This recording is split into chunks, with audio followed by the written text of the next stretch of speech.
আপোনালোকে জানে যে মহামায়া ব্লগৰ তুষপাৰা জিপিত বহুকেইটা ঘৰত দুৰ্নীতি হোৱা পৰিলক্ষিত হৈছে আৰু সেই দুৰ্নীতিসমূহ আমি যদি কৰবাত দেখাবলৈ পাইছোঁ যে কোনোবা এজন ব্যক্তিৰ নামত ঘৰ অহাৰ পিছত যে যিজন ব্যক্তিৰ নামত ঘৰ আহিছে বা যিজন ব্যক্তিক চেংচন দিয়া হৈছে সেই ব্যক্তিজনে ঘৰ নকৰাকৈ সেই ব্যক্তিজনৰ একাউণ্টত টকা উঠাই বিভাগীয় কৰ্তৃপক্ষৰ কেইবাজনে ব্যক্তিয়ে গোপন বুজাবুজিৰ কৰি টকাখিনি লণ্ডন ৰাজ এটা তেওঁলোকে চলাইছে।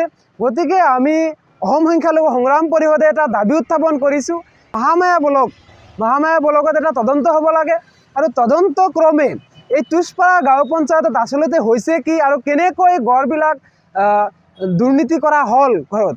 গতিকে এই ঘৰবিলাকত দুৰ্নীতি কেনেকৈ হ'ল ইয়াৰ এটা উচ্চপদস্থ তদন্ত হ'ব লাগে আৰু তদন্তত এটা কথা বিশেষভাৱে তদন্ত কৰিব লাগে যে যেতিয়া এই ঘৰসমূহ নিৰ্মাণ নকৰাকৈ যেতিয়া ধন উঠাই লোৱা হ'ল সেই সময়ত আমাৰ যিসকল বিষয়া আছিল তেওঁলোকে কেনেকৈ ফটো আপলোড কৰিলে আৰু কোনটো ঘৰৰ ফটো আপলোড কৰি তাতে দেখুৱাইছিল যে ঘৰটো নিৰ্মাণ কৰা হৈছে।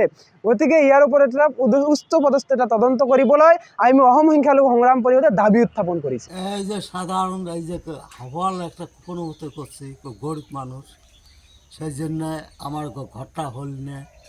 এই মানুষ ফুলওয়াল ঘর ওলে সরকারি ঘর পাইছে ওলে তাও আমরা ঘর পাইছে মুই দিন হাজিরে করি মুই খাং মোর ঘরটা হল না। মোর নাম সুবর আলী, বাড়ি তো তুষপাড়া। প্রচুর তো দেয় নাই, পয়সাও নিচ্ছে ২০০০ টাকা নিচ্ছে, ঘর দেয় নাই। হবে হবে করে একসাথে ঘরের লিস্টগুলো সকালে ঘর হল মোর ঘরটা কাটি দিচ্ছে ২০০০ টাকা নিচ্ছে। চাকরানদার মানুষগুলো ওলো ঘর পায় আর আমার সাধারণ গরিব মানুষগুলো ঘর না পায়। নিচে ২০০০ টাকা নিয়ে ঘুরি না যাচ্ছে ঘর না দেয়। দাম করি মানে এইভাবে আশা দিয়ে আছে দেয়ও না। সরকারের তো দাবি মোর ঘরটা দেয় ঘর মোর অবস্থা কেমন। যিকোনো খবৰৰ বাবে যোগাযোগ কৰক 7099017330 লগতে 7099017110 নম্বৰত।